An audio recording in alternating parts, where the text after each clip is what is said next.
A very interesting exchange took place this weekend, carried out on the internet, so it's part of the Technosphere, and it has to do explicitly with the role of opinion and a number of other topics in the Technosphere, in the way in which we live. And I think it's kind of interesting that it took place between two, what we would call opinion forums. One of them is a magazine called N+1, and the editors published a piece called Against the Rage Machine.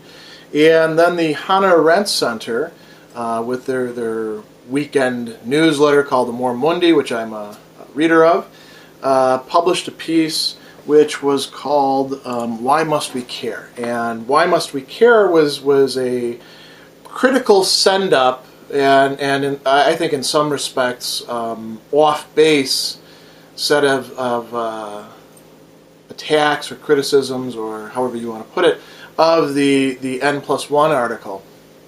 So what I want to do with this is, first of all, talk about what's actually in these pieces, what the arguments are, what the positions are that people are saying, and then I want to explore some of the important issues that are going on that I think they touched on, they could have gone a lot further with, but actually dropped the ball on. And I want to look at the criticism that Roger Berkowitz is making of the N+1 editors in his piece, why I think that he's somewhat off base, and I think that marshaling Hannah Arendt actually overlooks some important aspects of her thought. And then I want to talk about some of the bigger issues that whether you read these pieces or not, and I think that everybody should read these pieces, so I'm linking to them here. Whether you read them or not, they're really great things to think about, having to do with where we put our attention and how we feel about that in terms of consumers and also content producers in the Technosphere, in the internet, in how it's interpenetrated all these different aspects of our life that existed before the internet, but have taken on new weight, new function, in many cases have come to the fore for people in ways that previously weren't possible for them. So first, let me actually run through the piece Against the Rage Machine. And I think that the title is actually a misnomer. As I read through it, I'm not going to comment on it. I'm just going to try to bring out the most salient points. I'm not going to read all of it, but I'll put quite a bit of it out there. So it begins, a strange mania governs the people of our great nation, a mania that these days results in many individual and collective miseries. This is the love of opinion, of free speech, a furious mania for free spoken opinion. It exhausts us. We are aware that to say so freely, our opinion makes us hypocrites. We are also aware that America's hatred of hypocrisy is one of the few passions to rival its love of free speech, as if the ideal citizen must see something, say something, and it must be the same thing all the time. But we'll be hypocrites because we're tired, and we eventually want to stop talking. That's the very first paragraph. And then they give some examples having to do with the Syrian crisis and what was going on in popular culture. They talk about I'm 124 sandwiches away from an engagement ring piece that came out, and how people oriented themselves around that. And I'm going to skip over all those examples because you can read them for yourself. So it says, the right to have a feeling and say it, the right to care, the right to comment and have your voice heard. You'd think this is the only right we have. And they advocate what they call a right to indifference as well as opinion. And here's part of their critical analysis. To say I deserve to be heard today is a vexed proposition. Right and left tech corporations beg you to say your piece for the sake of content generation, free publicity, hype, and ad sales. America's speech is so free it pays, not just not you. Even when we don't opine, just clicking around, we're like cilia on the tracheal lining of some gross beast, and our small work of enthusiasm, like liking or passing along or reiterating or linking, is like the wriggle of a hair pushing the story down the throat of the culture, filling its lungs so that it may breathe. We may accept this. We can accept this. We are a hair, and we would quietly concede our $5 annual value to Facebook and Twitter if only they stopped asking us what's on our minds, if only they left us alone. Instead, they enjoin us to care and about so many things. Why? Our attention is both finite and worth something. We should not spend it on the VMAs, and it goes through a whole bunch of other things. And then they talk about rage and the function of anger in this economy of attention. They say, yet these things enrage us. We can't live this way. We were so mad staring at our phone, reading opinions, we just walked into a planter. And they go over a bunch of examples. And then they say, it's not just us. The ragers in our feeds are otherwise reasonable friends and comrades. How do they have this energy this time for these unsolicited opinions? They keep finding things to be mad about. And again, I'm not going to go through all the examples. Then they say, we're familiar with the engines of the rage machine, clickbait in publications, fear-mongering in official political statements, the scandalous in mainstream performance, the problematic in academia and art. These are fury genres, inexhaustible genres that will always drum up attention. It is understood that a reader's emotional investment in any of these will produce a contribution, in quotes, which circulates the subject of conversation and keeps it and its platform relevant and therefore alive. Under these conditions, caring becomes a liability.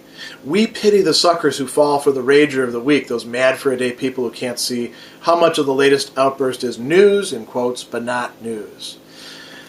Then they look at another kind of rage, one that's a bit more personal, one they're willing to take responsibility for. They say, we are also at other times the minds who suffer worse, the people whose passions and priorities, as real and relevant without the news peg, become fodder for the rage machine whenever there's a slow day at BuzzFeed.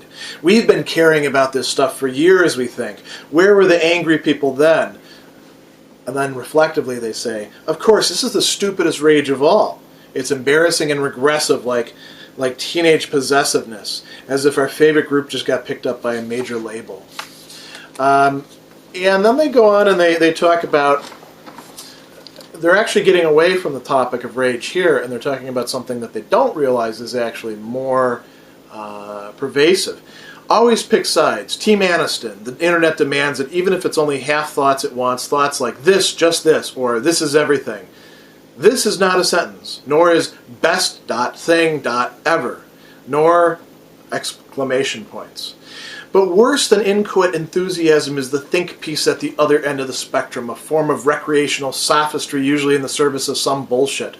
Was Proust a urologist?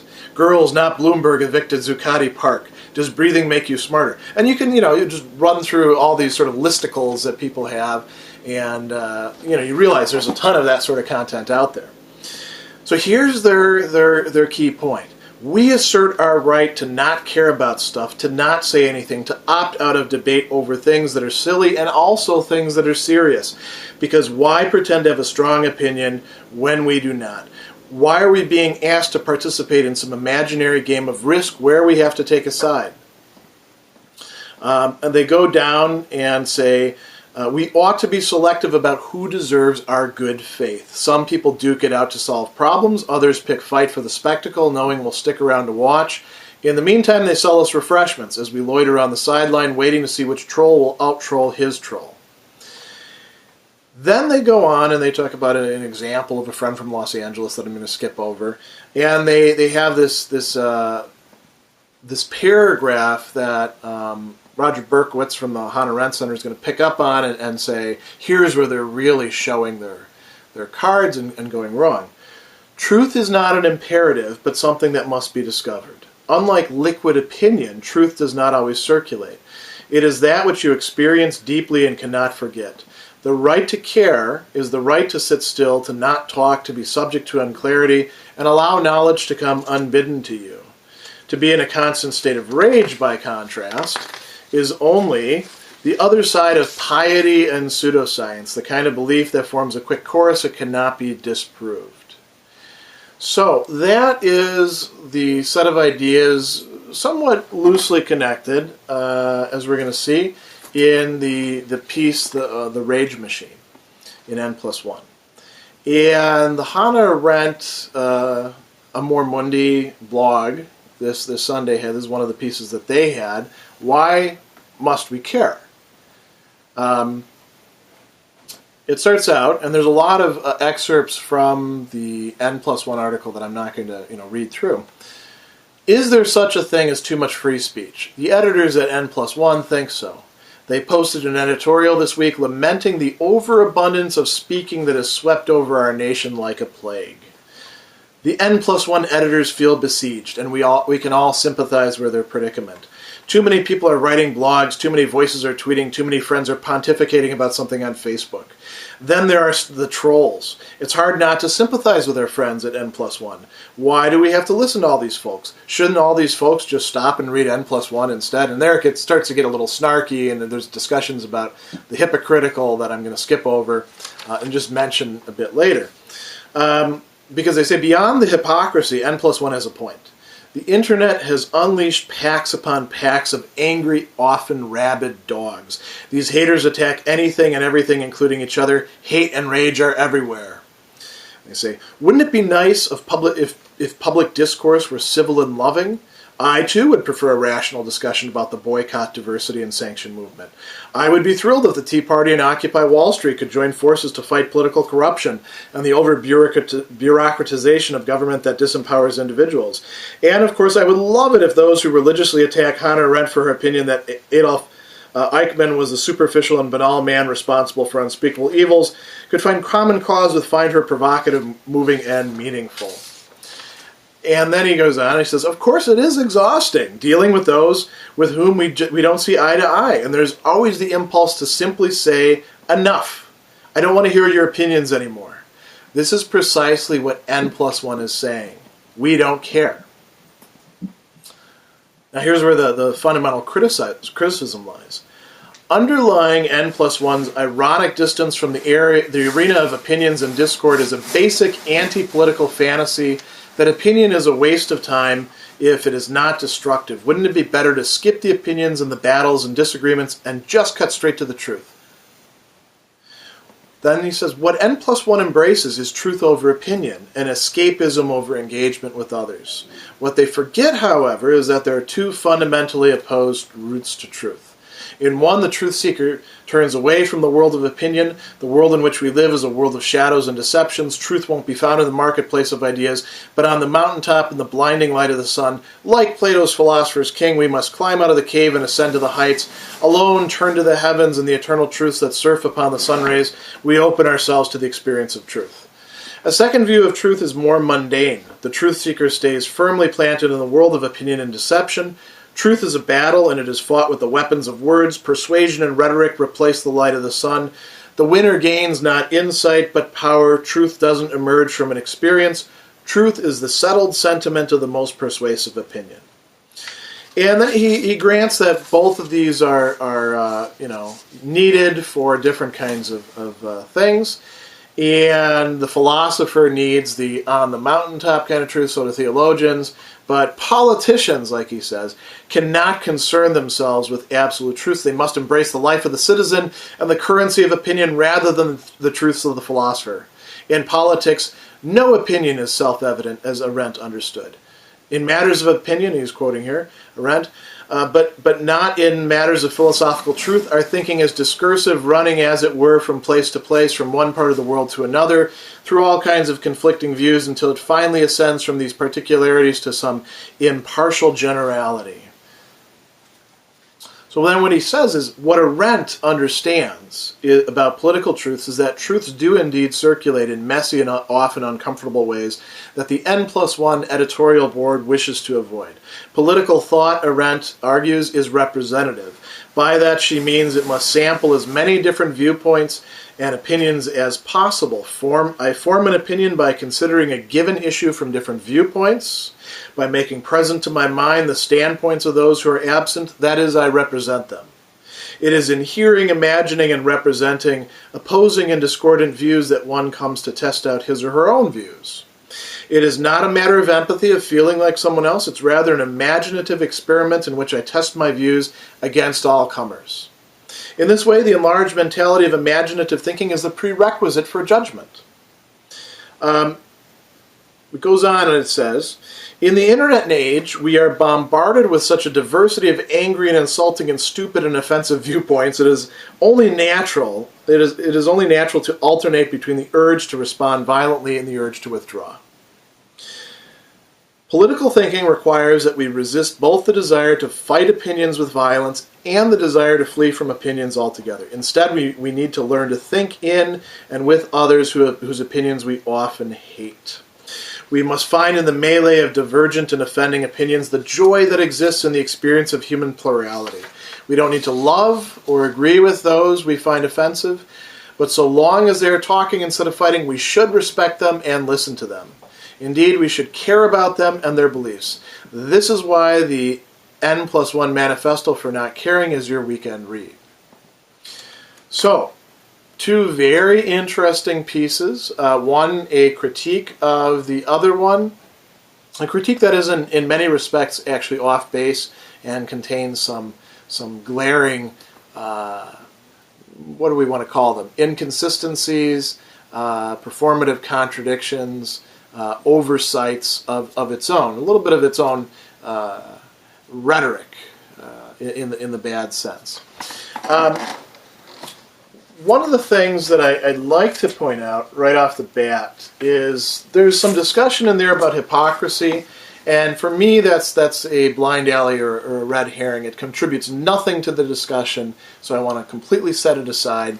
If other people want to take that up, they're perfectly free to, but I don't see it as relevant to all the great stuff that's being discussed here about the ways in which internet culture has changed the landscape of opinion and opinion formation and how we ought to think about these sorts of things.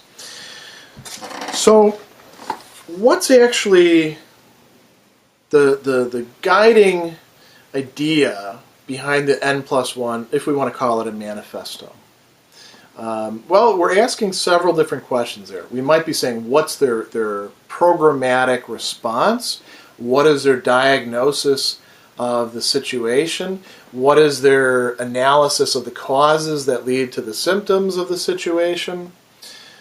We want to be careful with each of these to actually get it right, what they're saying, and look at what they are saying without realizing it and then missing out on.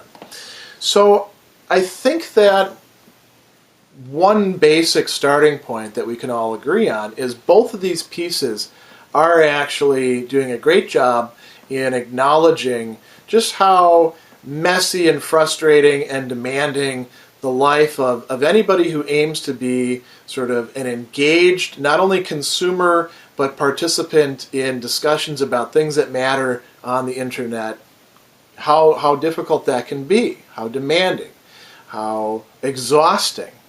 And I think that both of them do a pretty good job in pointing out certain aspects or certain types of situations in which this occurs. You know, the Facebook friends who post endlessly about their political views or about condemning this or, you know, this aspect of culture that has to change. And they do this from right and from left just about equally.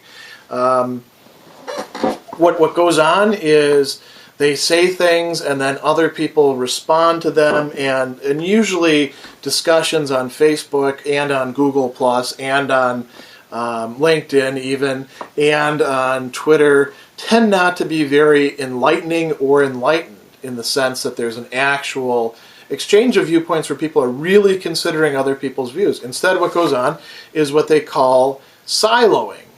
Either you have like a free-for-all and everybody's shouting at each other, or everybody agrees and Obama is the Messiah or Obama is the Antichrist, just to pick one thing, or the Republicans are horrible because they're doing this, or the Republicans are great because they're doing that, and we can go on with example after example. Miley Cyrus was courageous. Miley Cyrus is merely pandering to sell records. You can come up with example after example of things that people will weigh in on, and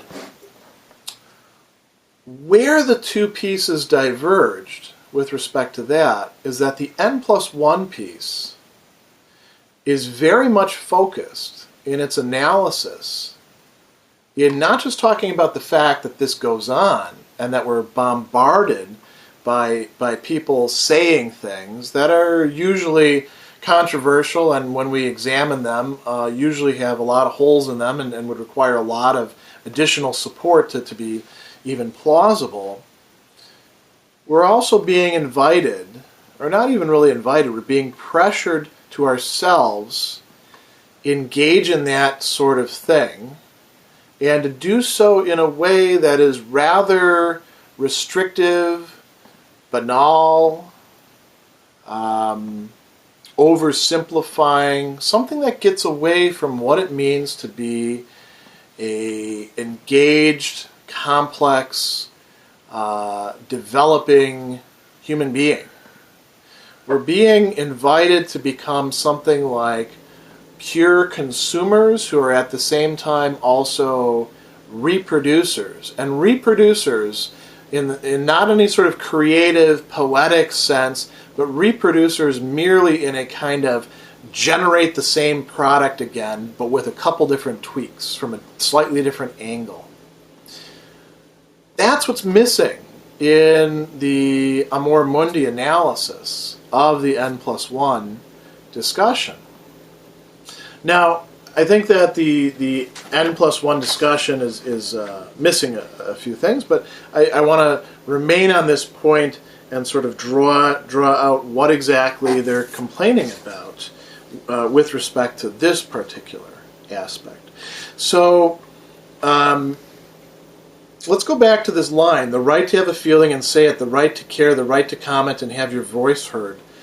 It's very interesting that they put this in terms of rights, because oftentimes we look at rights as being correlative to duties. But this is the way that we look at rights and duties.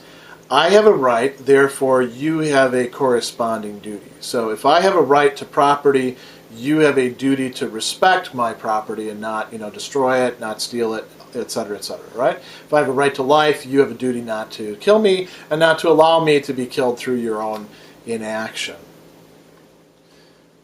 What's going on here is something very different. Something that's similar to what, a lot of theorists, the one who comes to mind for me is actually Michel Foucault, because he talks about this, but also Jacques Lacan too, this imperative to engage in certain things. I have a right to speak, therefore I must speak. Therefore I'm doing wrong if I don't speak. I have a right to have an opinion, so therefore I must express an opinion. And if the only range of opinions that are easily available to me are this narrowly restricted, panoply that are given to me by other people, and I'm expected to do it on the spot right away, this doesn't feel like a right anymore, does it? It starts to feel very confining. And there's this strange paradox here that all this freedom brings about within a social setting, especially the social setting of engaged social networking and news reporting and opinion reporting. It brings about a whole set of feelings, particularly the more conscientious a person is. I should care about this. I should have a feeling about this. I should have an opinion about this. My opinion should actually be researched and thought out, not just be a knee-jerk reflex reaction. There's something like an imperative there that's being placed upon us through this entire network. And unfortunately, it's an imperative usually to produce things that will neatly fit into structures, into classifications, right, left, blue, red. or into narratives, classic narratives or new narratives. And we're being asked to fit our opinions, which means not just our feeling, our actual statements, but also the feelings driving them, into this matrix, which, like I said, is very often quite restrictive. And I think that they're dead right about that, and I think that one of the things that they rightly focus on is this passage: right and left tech corporations beg you to say your piece for the sake of content generation, free publicity, hype, and ad sales. This is to the benefit of the ones who own, run, and disseminate the networks, the ones who engage in this sort of thing and make money off of it. Clicks equal eyeballs equal ad revenue. So we should remember too that for all of these news outlets, ad revenue really is one of the major things that keeps them afloat, and pays the salaries of those who are involved in it. So even, like they say, even acts that don't seem to be opinion expressive in the sense of like actually writing out a status in Facebook, just clicking on something already feeds into this entire process where we're on in a certain respect invited to have opinions, and on the other side of it, expected, demanded to say something, to feel something, to think something, whatever it may happen to be.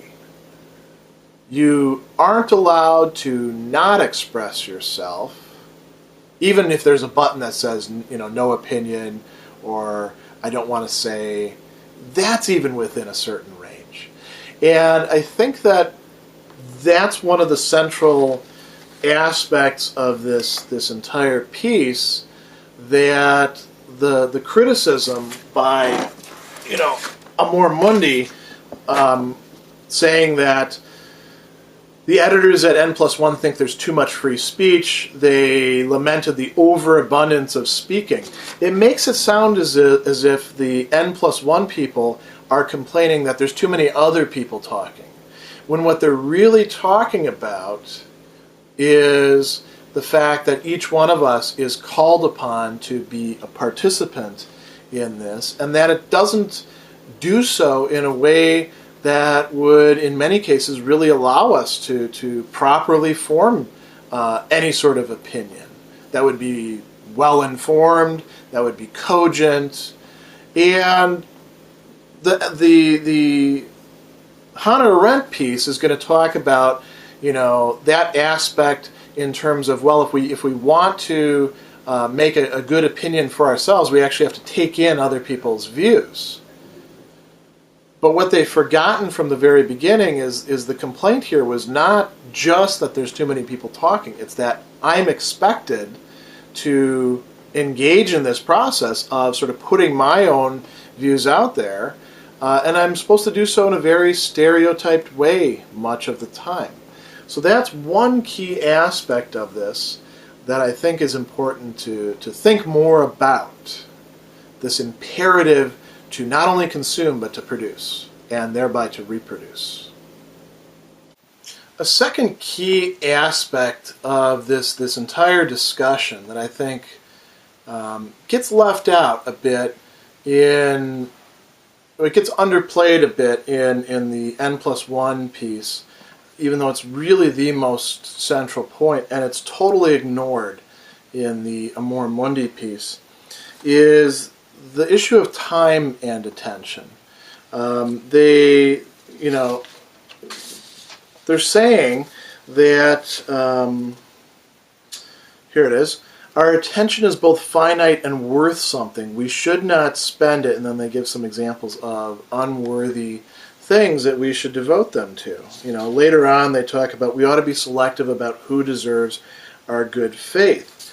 And this is a place where we really have to stop and think. We have to devote some time, ironically, to understanding the importance of time. We don't have the time to listen to everybody's opinions. We don't owe everybody the opportunity to engage with us, in part because, given the plethora of available interlocutors in the communicative situation that we inhabit now, even just on Facebook or Twitter, not to mention if you're actually actively engaging other people, given the sheer number of interlocutors, you cannot engage with all of them to the same degree. As a matter of fact, you have to silence, effectively, for yourself, some voices and say, I'm not going to listen to this one. I'm not going to listen to this one. After the first sentence into this, I know this guy's shtick, and I'm just not going to devote the time. And Berkowitz, in his criticism of the N+1 people, I think that's something he's leaving out. He's spelling out this great classic conception of you really figure out what your own opinions are and who you are in engagement with other people and taking their opinions seriously. But he leaves out the fact that takes time, and time is it's a valuable resource that you can't get from other places. You can't actually take in everybody's opinions. You have to be selective to some degree about who you're going to listen to. And the more that, and you also have to be, just in how you apportion the time that you have, the precious time that you have. If you're going to engage with this person and spend an hour with them, that's an hour that you can't spend looking at what other people are saying, or even going back and forth with them in a comments section, or in an email exchange, or a Facebook exchange. You're always going to have to make choices about where to devote your time, who to dedicate your time to, and I think that we really ought to think about this in terms of deserving. What opinions am I going to learn from? Now this, I can be wrong about that. I could actually write things off and then later on find out that I shouldn't have written it off because I actually do devote some time to it. But I think that the N+1 editors are right in standing up for the fact that we shouldn't feel guilty about saying, no, I'm not going to hear this one out. I am not going to read past the first paragraph on this one. This could be done in the wrong ways, granted, but I think for those who are actually conscientiously seeking out other people's opinions in general, it does make sense to say they can become overtaxed. They can give too much of their time and attention.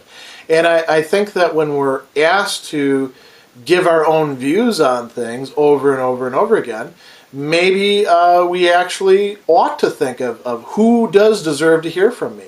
I'll give you some examples from my own work and life. I get solicited, for what do you think about this? What do you think about that? In consumer ways all the time for products that I use.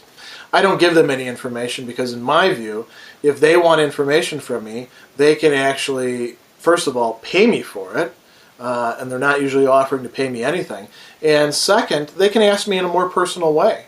I don't want some mass email from Hotels.com saying, what did you think about this place? If the place is particularly egregiously bad, I may write something about it. If I had really great service, I may write something about it. But I don't view it as incumbent upon me to share with everybody else my own experiences and views, in part because I don't have the time. If I did actually have 48 hours a day or 72 hours a day, maybe I'd see it differently, but I only get the same 24 that I used to get when I was 18 years old and thought I had all the time in the world, and I'm going to get the same 24 when I'm 80 and, counting down the how much time I've got, and I get the same 24 as anybody else anywhere else in the history of the world. There's no way to get more time for any one given person. You can try to do time management, you can try to maximize your effectiveness in the use of it, but you hit a law of diminishing returns with that sort of thing. And when it comes to our attentional economy, our attentional resource, our ability to actually dig into something and say, I think I understand what you're saying, and here's where I agree with you, and here's where I differ from you. Doing that kind of intellectual work, and it is work, requires time. It requires a resource. And I think that we don't have to give it to everybody.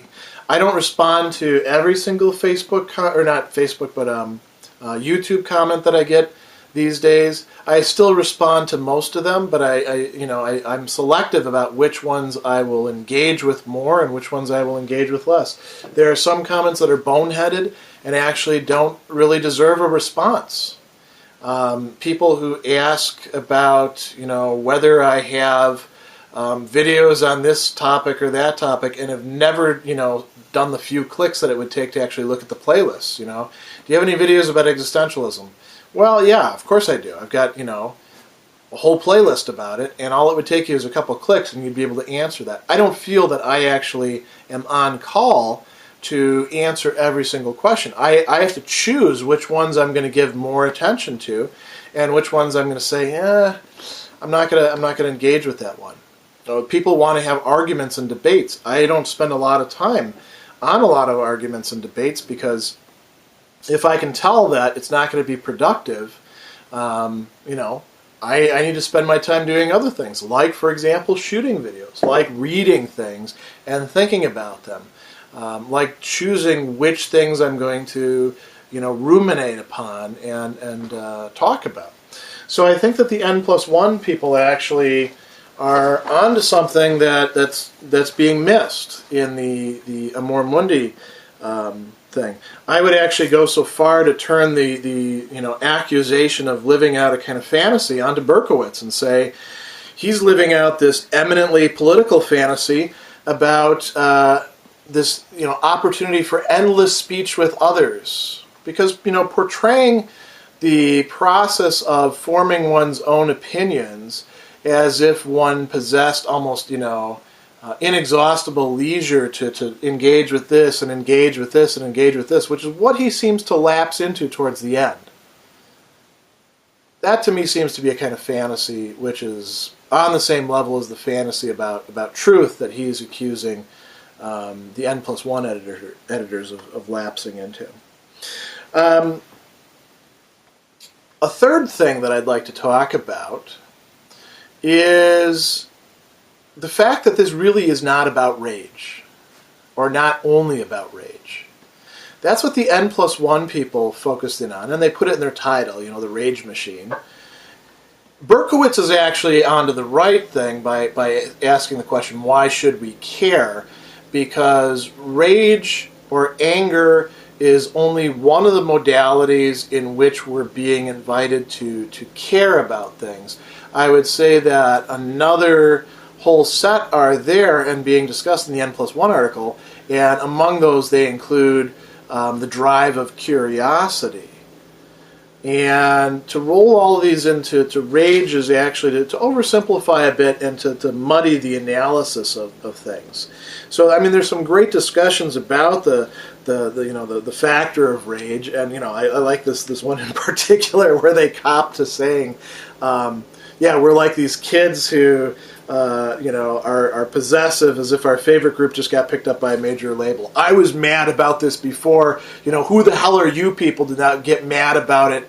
And really, one ought to be saying, "Oh, great! Other people have finally caught on that this thing that I find intolerable and want to have changed. They actually see it that way." Why don't we? Because on a certain level, we feel like they're the Johnny-come-latelys, they're the dilettantes, they're the ones who don't really understand what it is that they're criticizing, and we do. We've put in the time. We're the ones who kind of deserve to be out there in the forefront, holding up the sign and getting on the TV screen. There's an element of narcissism, poorly managed emotions there, but I think there's also an element of realizing that, yes, the others that are Johnny-come-latelys, perhaps they're not as committed about this, and perhaps the reasons they have for expressing the opinions or having the feelings that they do are not as well formed, not as well thought out, not as fully developed. And I think that could go for the other things that they're talking about as well.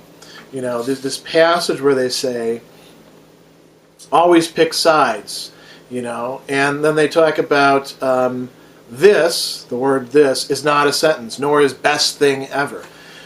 These best thing ever things, and I would say that a lot of, you know, what we nowadays label as porn that's not actually porn, like food porn, or, you know, location porn, or, you know, we could really call it anything we want, you know, football porn during the Super Bowl. Everybody getting hyped up about stuff. That's not appealing to rage. That's not appealing to that emotion of anger. That's appealing to other emotions, trying to get us to be always, you know, like, oh yeah, I got to read this article. I got to have something to say about this. You know, here's some examples that are, some of these are made up, but some of these weren't. What Breaking Bad teaches us about building brands. What Breaking Bad teaches us about the war on drugs. What Breaking Bad teaches us about toxic relationships. These are mostly BS. And you know, what's actually true in them is usually common sense, or you can find it somewhere else, and it has nothing to do with Breaking Bad. But somebody's getting paid to produce these things, or somebody's, you know, producing these because they're trying to like break in, or, you know, they get a kick out of doing this sort of thing. None of this makes us any more intelligent or better informed about things in any substantive, meaningful way. And yet, why do we put our eyeballs on it, and why do we scroll down with the mouse? Because we're curious. Because we want to know.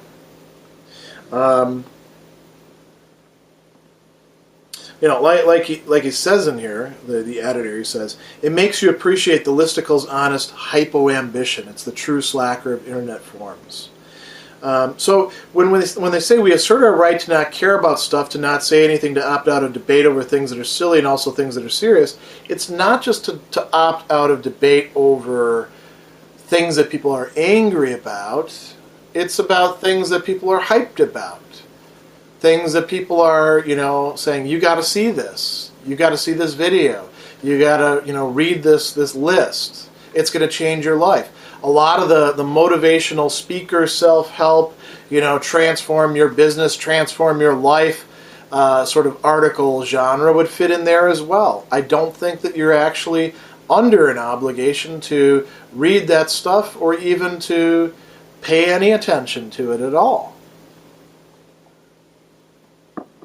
I agree with the people in N+1 about that. There is too much of that stuff out there, and by wanting us to share it, by wanting us to comment on it, we're being done a kind of disservice. And I think that that's more, in some respects, that's more insidious than this endless pool of anger and rage that gets drawn upon. I think that we could say that there's other things going on as well. You know, people, when Pinterest first came out, found themselves losing not just hours, but days going through and endlessly categorizing pins. Why? It's the same sort of imperative that's going on with this. Add to things. Add content. Say your piece. And it's almost always being done in very narrow, very superficial, not a lot of opportunity for putting your own self in there in any sort of creative way modes. That's what they're complaining about in this. I think that there's an interesting discussion, and this is the fourth point I want to make, about truth here. And I think that the N+1 people are onto something and also wrong. And I think that Amor Mundi is also being tendentious here, and to a certain extent using Arendt, but also kind of misusing her thought at the same time. So let's actually look at what you know the criticism is, and we'll go back to let's look at the N+1 thing. Truth is not an imperative, but something that must be discovered. Unlike liquid opinion, truth does not always circulate. I think that's right. Truth in the sense of, getting at the real story, which tends to be messy, which tends to be multifaceted, which actually reflects the realities that we're talking about. Yes, it doesn't circulate as well as the easy, tiny content that can be shared, sent out there, in a press release, in a blast, and that people can, give a thumbs up to right away, or, thumbs up, thumbs down, like on YouTube. There's something to that. It is that which you experience deeply and cannot forget. Okay. Truth is not always something you experience. It may be for some people, but I think that's a kind of consumeristic view on truth that would benefit by reading some of the classic discussions of truth in Aristotle and in Augustine and Anselm, and seeing that there's more to truth, and William James too, more to truth than just, what I experience deeply and cannot forget. But then they say the right not to care is the right to sit still, and to not talk, to be subject to unclarity, and to allow knowledge to come unbidden to you. And I would say that, there's some good stuff in there and then some bad stuff. Knowledge to come unbidden to you, Berkowitz is right to zero in on that and say, yeah, this is just this sort of notion that if you're just quiet and still, the truth will reveal itself to you. And that, I don't know many philosophers who actually believe that. Plato sure as hell didn't, even though, Berkowitz talks about Plato there. And the process of getting yourself out of the cave is not this, mindfulness meditation. We're just going to be still and hear what's being said by the universe. No, it's an ascesis. It's hard work to get to truth. At least for Plato, for Aristotle and Augustine and people like that. So we shouldn't trivialize it. But then, what else is actually right in there to say that? The right not to care is the right to sit still, to not talk, to be subject to unclarity. What we're talking about there is leisure. It requires a certain amount of free time that perhaps you've carved out. And notice, you can only carve out time by depriving other stuff of time. So you carve that time out so you can actually think about things. In medieval times, they called this ruminatio, ruminating upon things. And it wasn't just a passive kind of, I'm going to let the truth come to me nonsense that's, being advocated by N+1. It was an active process of revolving things in your mind, of thinking them through, of looking at their different sides and their multifacetedness, facetedness, or multifacetedness. But they are onto the right track in saying you need some actual leisure, some time that's not being devoted to talk, repeating things, replicating the memes that are out there in order to make that happen. Now, the criticism that's being made here is that N+1 is actually engaging an ironic distance from the arena of opinions and discord. I'm not sure that they're actually doing that. If it is just merely ironic in the hipster sense of ironic, then it's a valid criticism. But if they're saying that we actually need some time and leisure to be able to think things through, then the criticism's off base. He also calls it a basic anti-political fantasy that opinion is a waste of time if it's not destructive. Again, I don't see N+1 actually saying that about all opinion.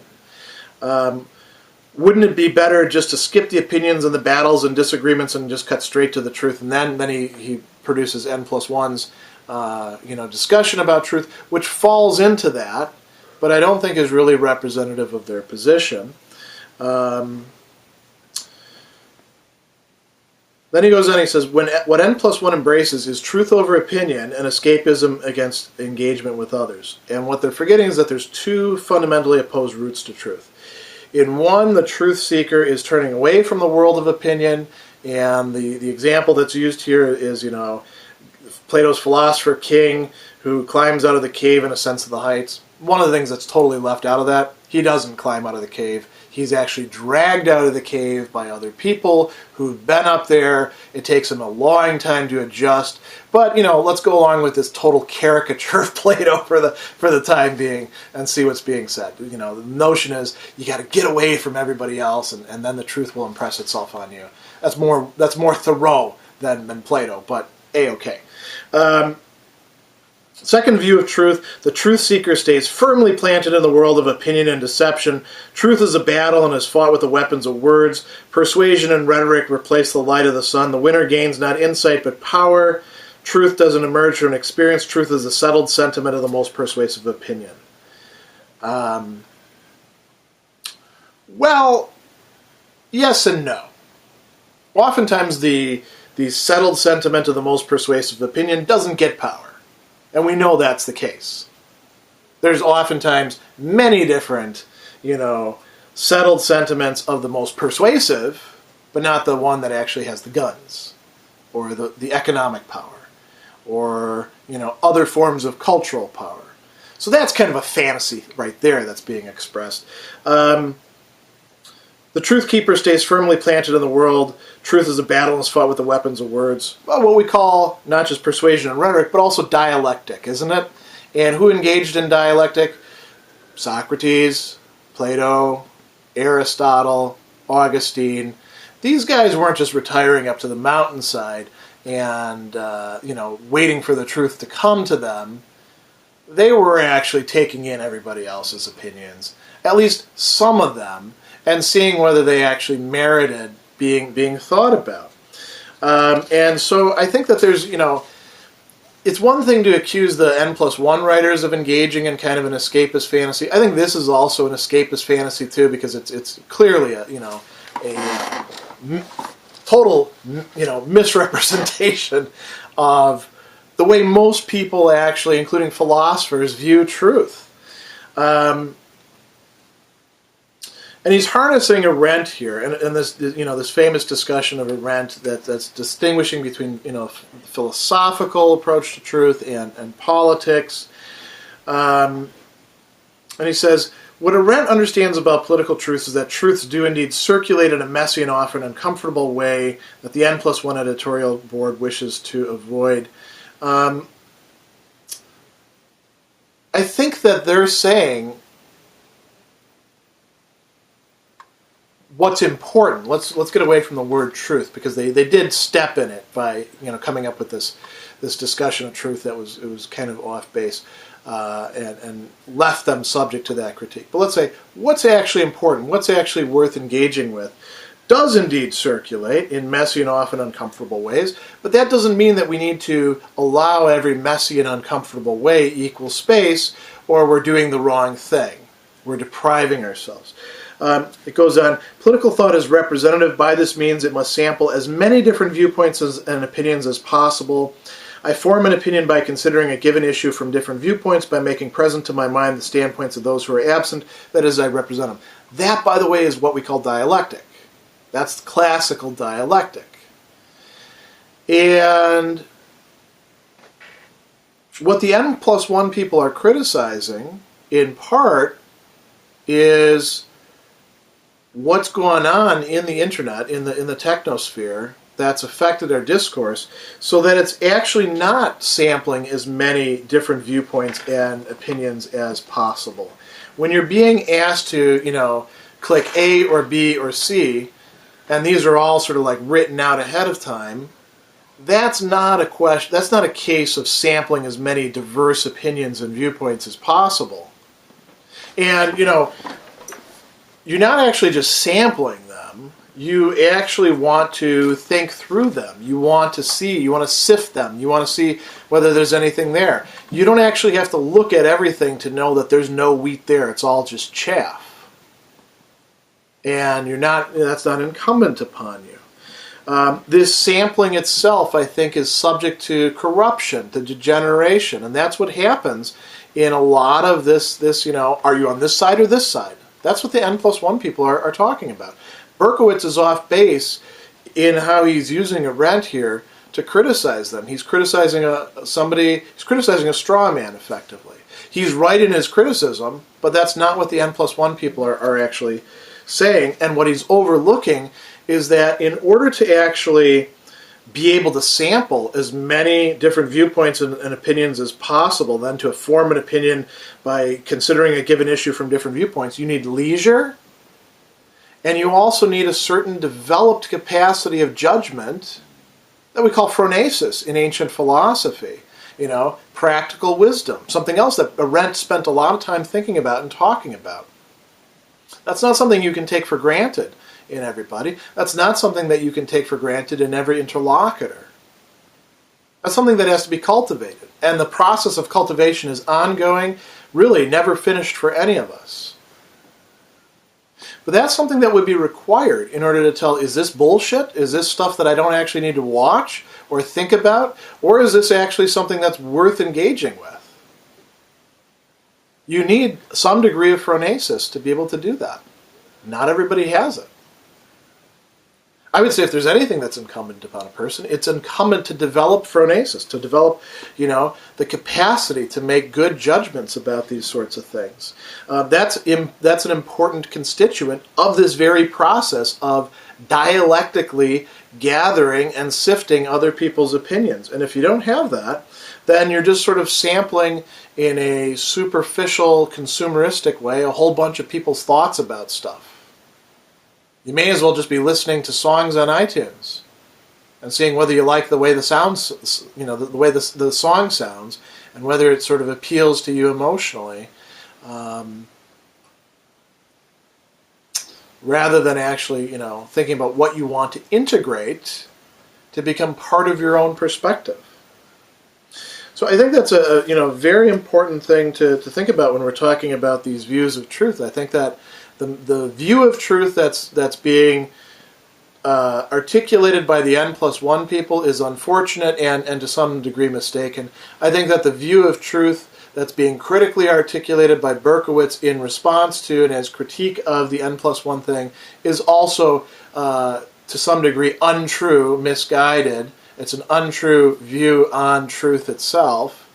And to that degree, it's going to be somewhat unhelpful for us here. I think that what we need is something that's a bit more sophisticated, that actually looks like the people who Arendt kept going back to over and over again: Plato, Aristotle, Augustine. We could go down the list of people who would have more to contribute here in their views of truth. The last thing that I want to talk about here is the move from what I'm going to call the move from a dilemma to a trilemma at the end. Berkowitz is right to point out that, he says, in the internet age we are bombarded with such a diversity of angry and insulting and stupid and offensive viewpoints. And I would also add, predatory, overly happy, curiosity-provoking, hyped up viewpoints. Let's just make the broad swath here. We're bombarded with that so that it's only natural to alternate between the urge to respond violently and the urge to withdraw. Now, violently, of course, he doesn't mean we punch out the screen or find the guy who posted this thing and then punch him out. He means to get angry, to say that's no good, or to withdraw. I would say that there's also the option of saying, yeah, right on, that's exactly what I think, and being a joiner. So we're already moving past a dilemma, but he's framing it as a dilemma. And then he says, political thinking requires that we both resist the desire to fight opinions with violence. That is, in the world of words, I suppose violence would be to get angry and say, you're a jerk, or to engage in all sorts of passive-aggressive behavior that goes on in comment sections as well. And the desire to flee from opinions altogether, the zoning it out. I'm not gonna pay attention to any of you. Instead, we need to learn to think in and with others whose opinion we often hate. So he's saying, here's the dilemma. I've actually got a third term, and I would say that's insufficient. To go from a false dilemma to a false trilemma is not really furthering the conversation, I think. It's not just about learning to think in and with others whose opinions we often hate. That's an integral component. It's also about making leisure for ourselves to actually be able to consider opinions, which is going to require us to actually exclude some of those opinions, some of which we may hate, some of which we may love, but not all of which we can afford to listen to. We have to learn to cultivate judgment, and that's going to be an ongoing process. Judgment about which sources we're actually going to pay attention to. And judgment also about, am I going to involve myself in this? Do I actually have a dog in this fight? Or can I stay on the sidelines and see how things sort themselves out? Do I need to actually respond to this? Am I the spokesperson who has to be involved from my point of view? Not always. So he says, we don't need to love or agree with those we find offensive. And it's the emphasis is always on those we find offensive. I think we should be as circumspect about those that we have a knee-jerk sort of reflex action agreement with as about those who we have the opposite reaction to. And we need to be willing to say, no, I'm not going to read you. Or I'm going to put you in the file that I'll get to if I ever have the time later on. And so, when it comes down to it, I'm actually coming down on the side of the N+1 editors against a way of looking at things that I'm much more attracted to, I have to admit. It's not often that I want to cross, intellectual swords with Amor Mundi and the Hannah Arendt Center, let alone Roger Berkowitz.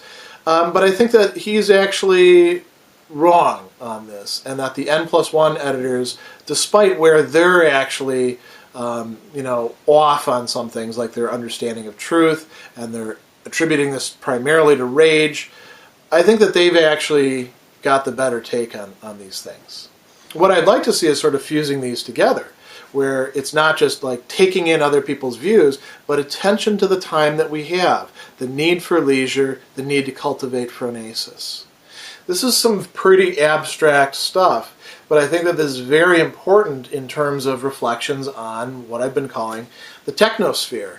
And I think that these are pointing us towards skills and dispositions that we need to consciously develop in order not just to be stuck in the swamp, swirled around in the soup, and to end up being nodes in somebody's network. To be, I guess you could say the task, and this is a very Arendtian thing to say, the task in this technosphere is to be as fully human as we can. And that means not abandoning some of the things that we've actually achieved, continuing to learn from the great, ancient, medieval, modern thinkers on these things and applying them to this new context. So that's what I've tried to do in this video about this polemic between these two very interesting pieces that I highly recommend that you read.